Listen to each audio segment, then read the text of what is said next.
Hello, welcome to another episode of the Fill in the Blank Programmer. In this one, I'm going to look at some questions that have kind of been bothering me for a while in the difference between the Java bytecode generated, C++ optimizer, and the Java JIT.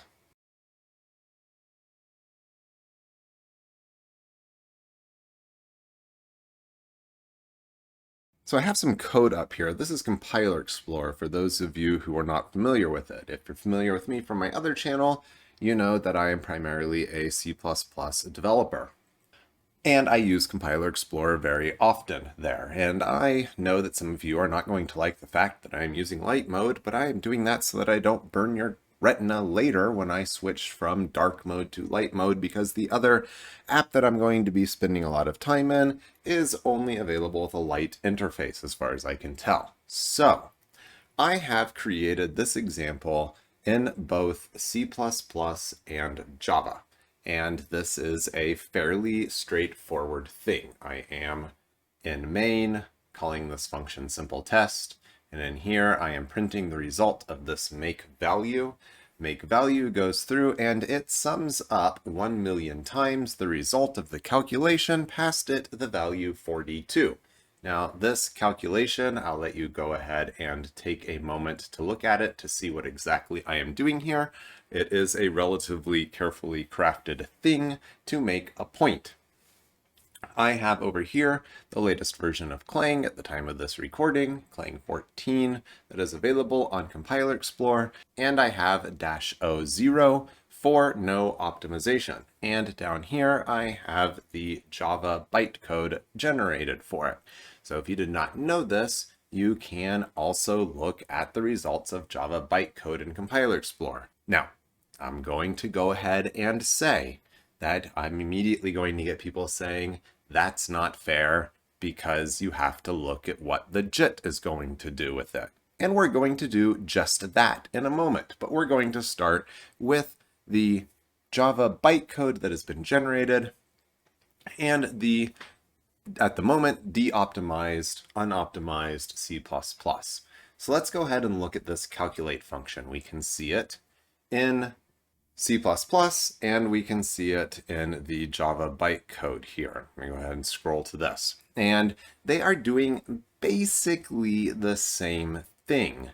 They are getting the value A put on the stack a couple of times, and let's see, we're loading, that comes in on EDI on the C++ code. We're loading that into this particular offset on the stack. And then we're moving that into EAX and doing our summation in the EAX register. So we add ourselves to it again. So that becomes A plus A. And we can actually see that the little highlight here on the Compiler Explorer code is going to track us as we move our mouse around. So then we get the value on the stack times 3, and that result is stored in ECX. This is giving it another temporary storage location.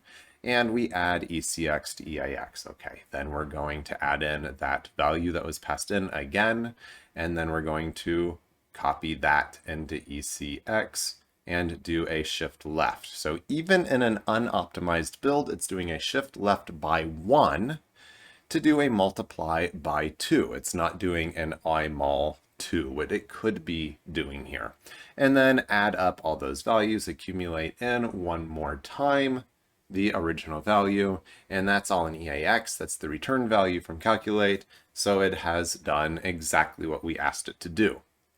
And on the Java side, we're not going to get quite as good of tracking, but we're going to see that we're going to take this initial value on the stack twice. We're going to add it together, and that's going to push the result of adding the top two values on the stack back onto the stack. Then we're going to add that value that was passed in again, and we're going to add in the literal constant 3, and then call multiply. So that's going to take the original value and 3, multiply them by each other, replace those two values, put that on the stack. Then it's going to call add. So we have A, add, so that's 2 times A, and then we have A times 3, multiply, and then we have add. So we've done 1, 2, 5 times A. when we do this final add here. Then we load that value A onto the stack again, and we call add again. And then we load it again, get a multiply by 2, and an add, and load the value again, and add it one more time, and then return from the function. It is, again, exactly what we asked it to do, except it uses the stack for temporary storage instead of a CPU register, because the JVM is largely a stack-based virtual machine. My understanding is that it is a stack-based virtual machine, but I don't want to go beyond my expertise on some of these topics. I've tried very carefully in the planning of this episode to not speak outside of what I don't know. So I'm going to now go ahead and do -O1 on claim. Now there, as far as I know, no optimization flags for the JDK that actually do something. Because again, the philosophy is that we allow the JVM's JIT to do this work for us. So I'm going to go ahead and put this at O1. And just at O1, we can see that the compiler is able to fully optimize this calculate function to say RDI, that's the input value, plus 8 times RDI. This is using the LEA instruction, which stands for load effective address. It is an instruction that was at one time intended for doing offset calculations basically into arrays of data. I mean, it's still used for that, but it's also used as a shorthand for very fast math operations. And it can do a couple of additions plus a multiply by a power of 2. So this is effectively a multiply by 9. So we get RDI plus 8 times RDI, that's a multiply by 9. Now this is terribly written code, and intentionally so, because we wanted to see what the optimizer could do with it. And then we see that the make value function is able to return 378 million. And that is because 42 times 9 is 378.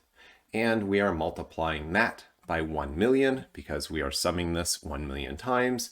So therefore, we are returning 378 million from make value. And so then our simple test becomes grab 378 million, put it on the stack, set up a pointer to that value on the stack and a pointer to L string, that is the summation string down here. And then we call format print, and it gets printed. It's pretty straightforward. Now again, there is no optimization flag for me to pass to the JDK, but that's okay because we have the JIT, the just-in-time compilation of our test. So we're going to look at that now. So I am using the JIT watch program here. This is a free open source project that is available on GitHub. It was pretty easy for me to grab it and compile it with Maven, and it just came right up. So we have this, I believe, identical code, maybe reordered a little bit, but in the constructor, we're calling the make value function, and the make value function is doing the summation 1 million times. It is calling calculate with the value 42, and this is effectively a multiply by 9. All right, so let's go ahead and run this. Okay, so we have several different things going on here. Now, the hotspot JIT that we get, and I'm using OpenJDK here, is actually going to only compile the functions as it needs to. And so a function has to run enough times for the JIT to decide to compile it and optimize it. So I've pulled this back to level 1. This is before it's done any optimization at all. You can see there are 2 levels available here. That's actually level 3, but I mean the first time that this thing has been compiled. So if we take it back here to the symbol test constructor, we can see that that's never actually JIT compiled. That's only called once. And if we scroll through the make value function, it has all the way up to a number 5. And main is not JIT compiled. So we're going to start on calculate. And I'm going to start at the lowest level.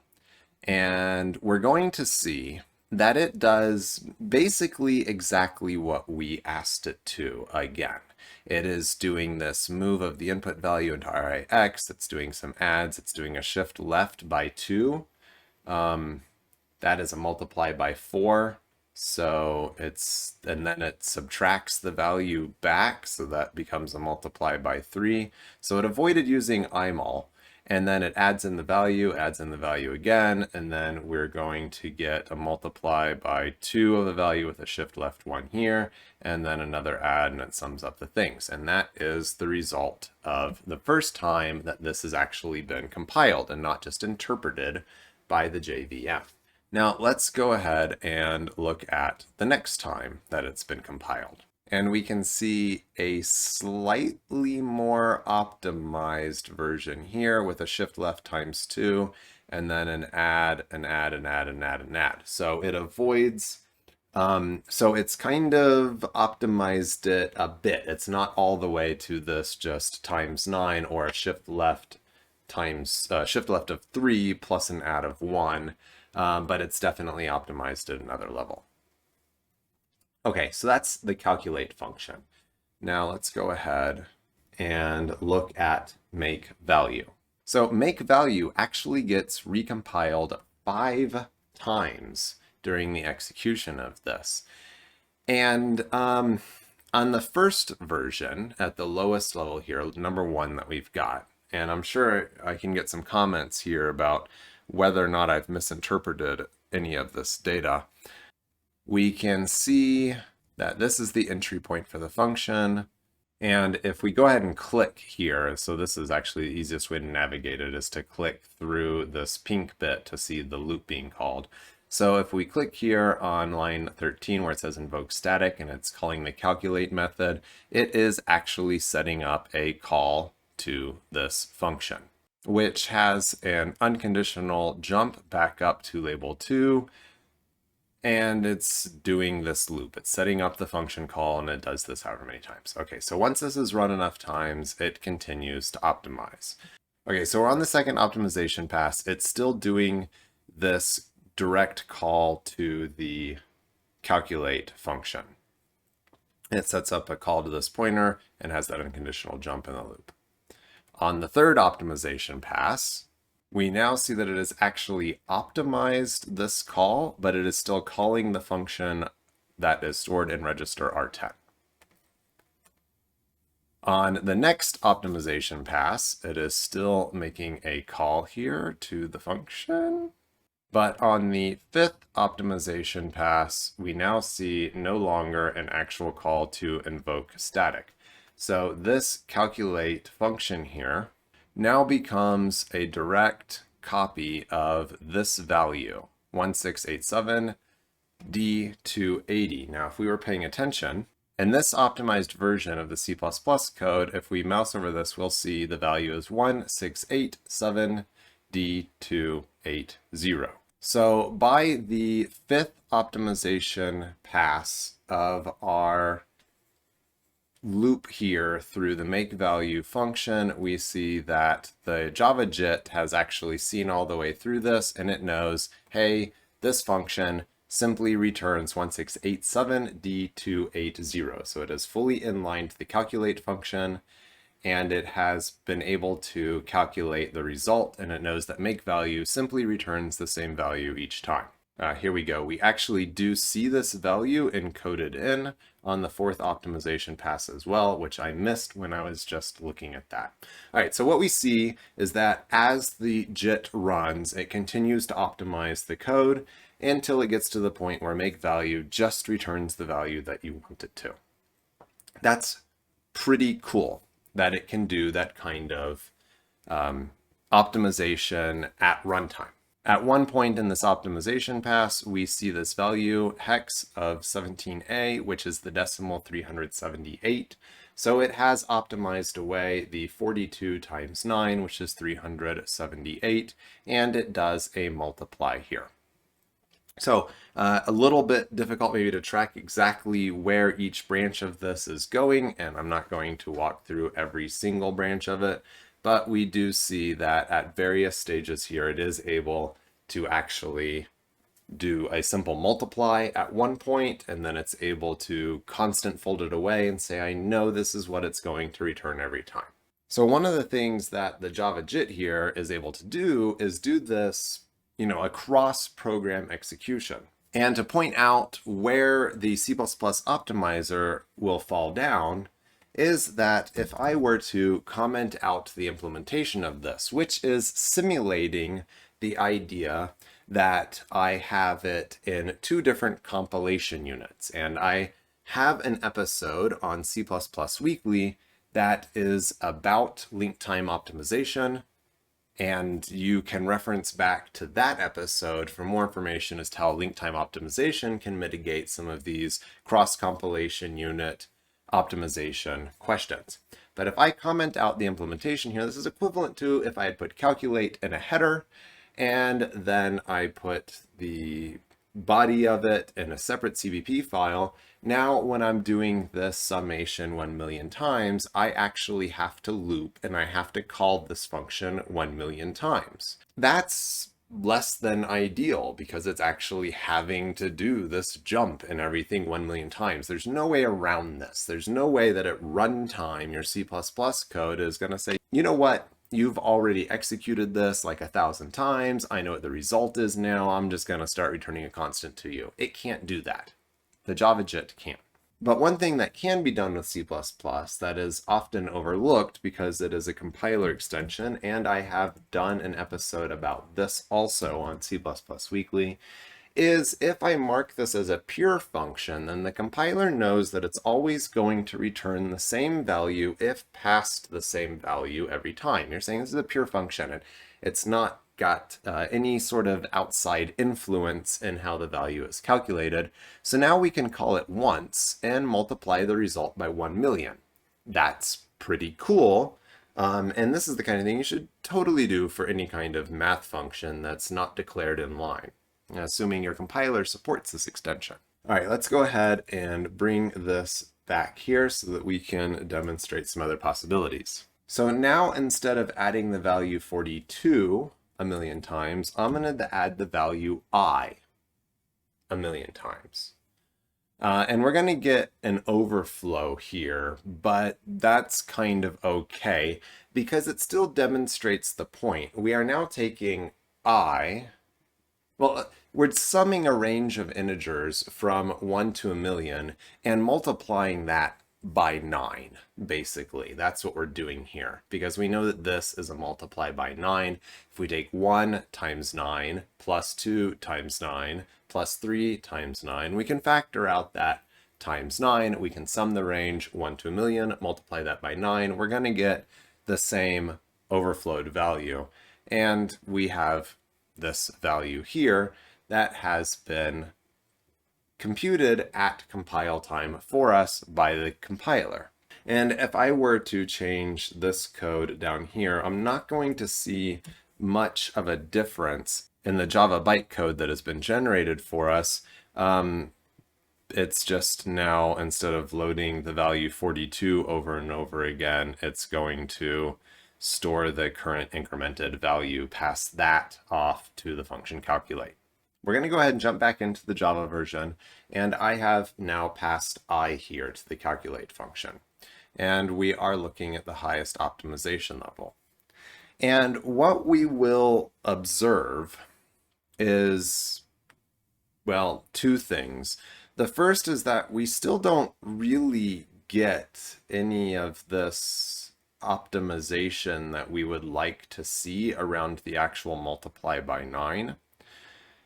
And we do get the calculate function inlined, which is good, but we are still seeing this loop happen repeatedly. So the problem is when the value to calculate is changing on each function call, as far as I can tell, the JIT is never able to ever optimize this away because it sees, okay, you're passing a different value each time and says, well, I don't know what the next value is going to be resulting from this. So the best I can do for you is inline this. It doesn't have the logic and ability to completely eliminate this at any point like the C++ optimizer can. But we need to observe one other thing, and let's try to keep our eye here on this body of what this calculate and make value code looks like. I'm going to go ahead and just make this a times 9, because that is ultimately what this code is doing.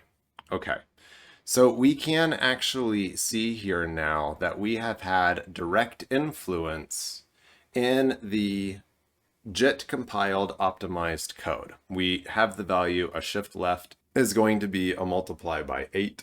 And this is where I get lost as to what exactly the JIT did.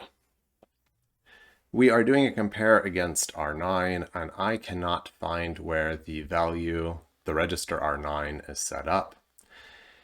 And then we're doing a jump back here to L0 if we need to, that's fine. And this shift left by 3, that is the multiply by 8 that I mentioned a moment ago, but an add of the value 80 is a little confusing to me. So it looks like there's some partial loop unrolling happening here. The previous version, right before this one, slightly easier to read, where we can actually see the shift left of that input value by 3 and then an addition of it back in. We know that that's the multiply by 9. So clearly there's a level of magic happening here where the JIT is able to see through so much more of our code at runtime than the compiler could, because a compiler can't check the runtime behavior of the code, where the JIT can totally see the runtime behavior of the code.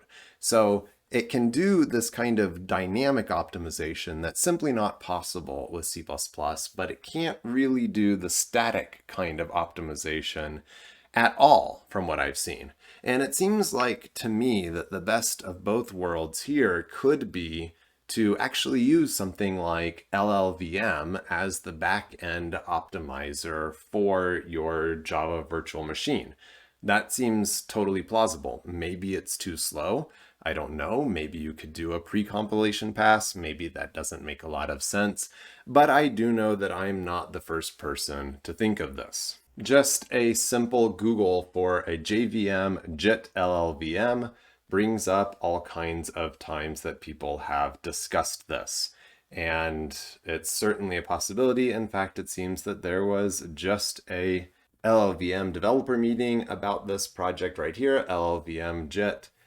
So yeah, definitely a possibility. I don't know exactly how much research has been done on this, but we see all kinds of times that this has come up. There's the Graal VM that uses possibly LLVM also for its optimizing JIT compiler.